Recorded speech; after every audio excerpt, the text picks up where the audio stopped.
Kapag buhaya ka sa basketball, dapat nakapokus ka lang yan sa kabuhayahan mo. Ha? Bakit mo pa kailangang ipasa yung bola sa mga kasama mo kung pwede mo namang itira? Ha?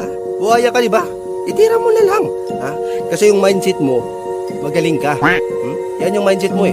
Magaling kang kupal ka. Ha? Na sobrang galing mo, naiinis na yung mga kasama mo sa'yo. Pero okay lang yan. Pagka-inbound ng bola, pagpasa sa'yo, kahit sa upcourt, itira mo. Hayaan mo sila mag-rebound dyan. Ang importante, ikaw nakatira ka. Bakit mo pa kailangang ipasa? Wag na. Wag ka nang mahiya. Makapal na yung mukha mo eh. Dagdagan mo na lang ng kundi. Ha? Ganun lang yung mindset. Focus ka. Pagpasa sa'yo ng bola, itira agad.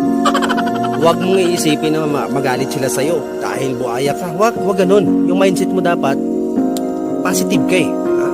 Nakapokus ka doon sa pagiging buhaya mo. Okay lang yan na mapagod sila. Ang importante, mas marami kang tira sa kanila. Mindset ba? Mindset.